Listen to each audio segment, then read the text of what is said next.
Shalom, selamat pagi Bapak Ibu, saudara-saudari yang dikasihi oleh Tuhan Yesus dimanapun Anda berada. Kiranya damai sejahtera yang daripada Tuhan terus mengalir dalam kehidupan Anda. Baik, kita akan dengar-dengaran firman Tuhan pada pagi hari ini. Mari kita siapkan hati kita, kita bersatu di dalam doa kepada Tuhan. Mari kita berdoa. Sungguh besar kasih karunia-Mu ya Bapa, selalu baru setiap hari. Tuhan, kami sering mendukakan hati Tuhan melalui kehendak bebas kami. Kami sering melupakan Tuhan dalam setiap pikiran, tingkah laku, kegiatan kami. Untuk itu Bapa, masuklah ke hati kami. Beracaralah seluas-luasnya dalam hati kami.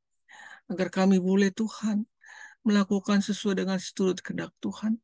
Apabila kami hendak melakukan suatu hal dosa, kami ingat Engkau ya Bapa. Dan kami tidak menjadi melakukan hal-hal yang tidak sesuai dengan kehendak Tuhan.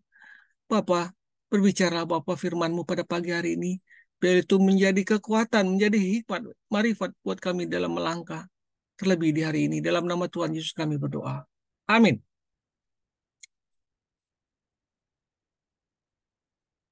Sosial media. Landasan firman Tuhan diambil dari 1 Korintus 6 ayat 12. Segala sesuatu halal bagiku, tetapi bukan semuanya berguna. Segala sesuatu halal bagiku, tetapi aku tidak membiarkan diriku diperhamba oleh suatu apapun. 1 Korintus 6 ayat 12. Bapak Ibu yang dikasih Tuhan, kita tentu mendengar Sarah Sechan. Sarah Sechan seorang presenter ternama di Indonesia memutuskan menutup akun media sosialnya yang memiliki 158.000 pengikut di Instagram dan 2,6 juta di Twitter. Ketika ditanya apa alasan Sarah melakukan langkah itu, dia menjawab bahwa kehidupan di media sosial itu melelahkan dan menyita waktunya yang berharga. Sarah sebagai influencer, dia membutuhkan waktu 45 menit untuk menulis caption, mengambil video bumerang 20 kali. Belum lagi ditambah dia harus merias diri dan sederetan waktu lainnya agar konten yang dinanti diunggah lebih hidup dan meriah. Banyak likes dan comments. Bapak Ibu yang dikasih Tuhan, tak hanya Sarah, ada pula kawan yang sempat memutuskan untuk menghindari media sosial, khususnya Instagram. Selama setahun dia vakum dari membuka dan mengunggah konten di Instagram Story karena merasa silau dengan pencapaian dipamerkan oleh teman-temannya di sana. Dia melihat mereka yang dulu di bangku sekolah dan kuliah yang sama dengannya tampak begitu berhasil dalam hidupnya. Sebenarnya dia tahu bahwa apa yang teman-temannya lakukan di Instagram Story tersebut tidaklah salah. Tetapi ketika dia mengkonsumsi itu setiap hari, mengkonsumsi itu berjam-jam setiap malam sepulang kerja atau lama-lama itu membuatnya jadi bertanya-tanya, kok bisa ya mereka sehebat itu? Kok keren banget ya pekerjaan mereka? Kok asik banget ya bisa dinas ke tempat itu dan ini? Dan sederetan pertanyaan, kok yang lainnya yang tiada berujung. Hal itu tentu tidak membuatnya menjadi tentram.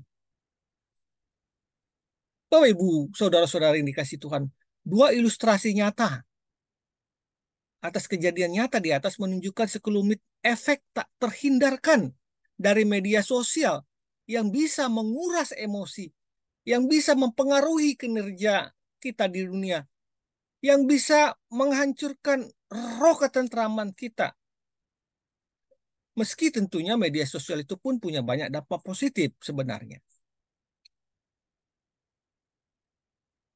Pertanyaannya yang menjadi utama bagi kita adalah ketika media sosial telah menyita waktu, telah menyita pikiran kita, apakah kita dapat menghindarinya atau menghindarinya adalah solusi yang benar dan tepat?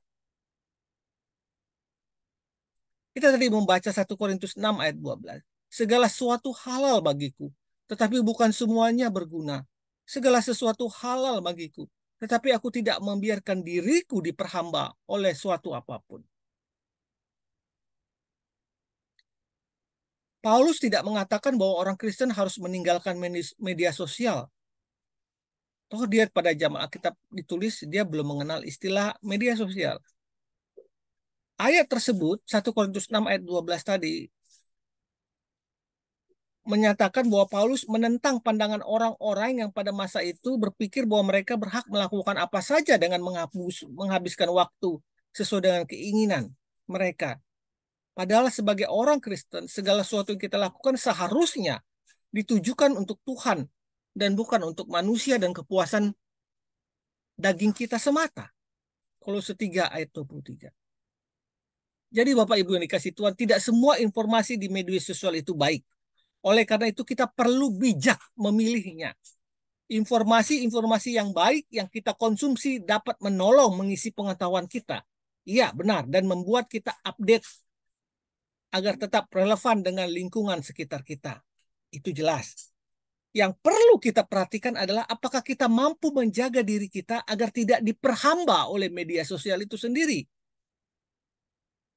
Lebih dari itu, kekristenan berbicara tentang relasi Allah dengan manusia.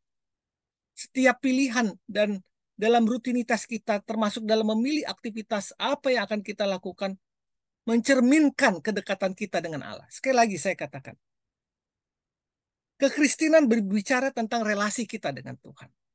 Ya, jadi di mana Anda menghabiskan waktu?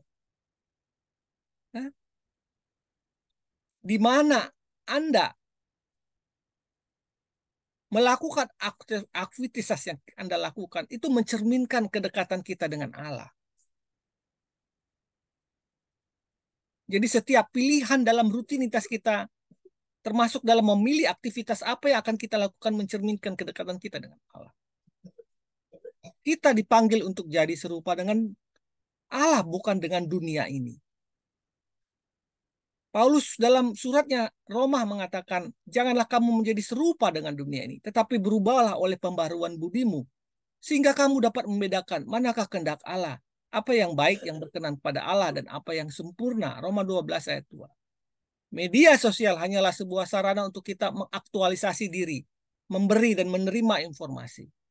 Kepekaan kita terhadap firman Tuhan menolong kita untuk bijak dalam memilih bagaimana mengelola media sosial kita.